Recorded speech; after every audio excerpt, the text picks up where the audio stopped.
Usahawan tidak mengira siapa kita. Kisah ini dimulai dengan seorang gadis yang bernama Yani. Yani merupakan seorang mahasiswa Universiti Pendidikan Sultan Idris. Yasmin, yaitu kakaknya, suka menghias rumah dengan pelbagai kraft tangan. Dan kadangkala Yani berasa rimas dengan tabiat kakaknya. Kak Yasmin, mengapalah Akak suka dengan barang-barang ini? Bukannya tahan lama. Setakat bahan-bahan terpakai ini, boleh buat sendirilah, Kak. Tanggapan itu membuatkan Yasmin sedih kerana secara tidak sengaja Yani sudah menghina kraft tangan tersebut. Yasmin pun membawa Yani keluar rumah dan tidak jauh dari rumah mereka, Yasmin menunjuk ke arah seorang pemuda yang sedang duduk dan menyusun barang-barang di atas tikar. Yasmin pun menerangkan kepada Yani bahwa barang hiasan yang dibelinya itu berasal dari pemuda yang sedang duduk itu. Maka Yani pun menyesal dengan perbuatan yang telah menghina barang hiasan tersebut. Dari jauh, Yani melihat bahwa pemuda itu ialah golongan kurang upaya. Suatu hari, kawalan perintah pergerakan telah dilaksanakan oleh kerajaan dan menyebabkan pemuda tersebut tidak dapat menjalankan bisnes kecilnya disebabkan pandemik COVID-19. Yani ingin membantu Ahmad untuk menjalankan bisnes kecilnya supaya tetap berjalan walaupun dalam situasi tersebut. Kakak tak marah dengan Yani, tapi kakak tak suka cara Yani katakan hal yang tadi.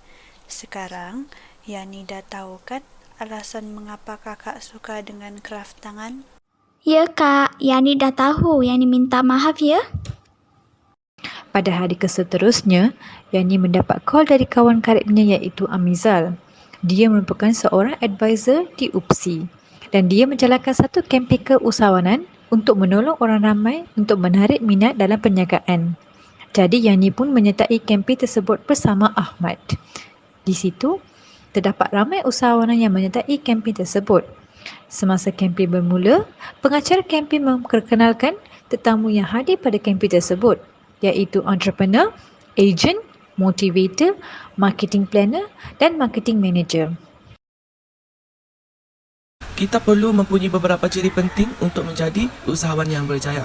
Motivasi diri adalah salah satu yang sangat penting kerana ketika kita ingin berjaya, kita perlu mampu mendorong diri kita sendiri. Kita harus berdedikasi terhadap rancangan kita dan terus maju walaupun kita tidak menerima gaji segera. Tidak kira bagaimana penampilan kita, satu-satunya perkara yang penting adalah motivasi diri kepada diri kita sendiri. Pekerjaan ejen ini adalah untuk mempromosi dan menjual produk. Anda sebagai owner produk pula bertindak sebagai headquarter yang menyediakan kemudahan dan sokongan kepada ejen-ejen membuat promosi dan jualan. Kalau lihat pula dari struktur asas sistem ejen adalah mencantumkan beberapa atau semua elemen iaitu stokis, dropship, distributor dan sebagainya. Ini hanyalah beberapa contoh struktur sistem ejen. Ada banyak lagi struktur lain dengan bermacam-macam variasi pengurusan inventory produk, pengurusan ejen dan komunikasi antara lapisan. Sebagai seorang motivator, seseorang individu akan mengalami pelbagai kekangan dalam kehidupan. Tidak mengisah dalam hidup ataupun dalam diri, setiap orang akan mempunyai masalah. Sebagai seorang usahawan, kita harus mempunyai role model. Kepada saya, role model saya adalah Lee Thiam Wah. Jika dengar nama saja, mesti korang tidak kenal siapa ni kan?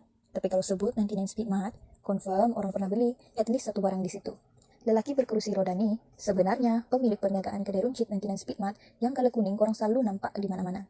Lumpuh disebabkan polio semasa bayi, Lee yang memulakan perniagaan pada usia 23 tahun, kini dah memiliki lebih 200 buah cawangan 99 Speedmart di seluruh Malaysia. Dia adalah salah satu role model yang amat saya kagum dengannya. Saya sebagai marketing manager ingin berkongsi beberapa idea untuk memulakan bisnes. Jadi, dalam perkara ini kita perlu mempunyai planning terlebih dahulu, di mana perkara ini akan memudahkan dan melancarkan kerja anda dengan senang dan cepat.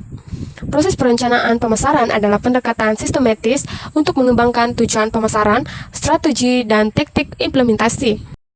Saya Azman, pensyarah dari UPSI. Saya sedang mengajar keusahawanan kepada mahasiswa dan mahasiswi, dan setengah daripada mereka telah menguasai bidang keusahawanan ini dengan cemerlang. Saya akan memberikan pengajaran dan pembelajaran kepada pelajar saya secara terperinci, dan saya juga akan mengambil inisiatif untuk memberi ilmu perniagaan kepada mereka. Jika Anda semua ingin menjadi pelajar saya, kamu tidak akan merasa berat sebelah. Saya akan menyampaikan ilmu pengetahuan kepada Anda semua secukupnya, dan saya juga akan menjual buku yang saya telah ciptakan tentang perniagaan, di mana Anda semua boleh menambah ilmu tentang perniagaan jika tidak memahami apa yang disampaikan atau diajarkan oleh saya. Selepas mendengar taklimat, Yani dan Ahmad bercadang untuk mempromosikan produk jualan Ahmad di online iaitu Shopee dan Lazada. Selepas beberapa minggu, perniagaan Ahmad berkembang pesat dan sudah dikenali oleh orang ramai. Pihak berkuasa juga menawarkan pekerjaan kepada Ahmad iaitu di syarikat kraft tangan. Ahmad menerima tawaran tersebut dan bekerja sebagai manager di bawah Kraft Management.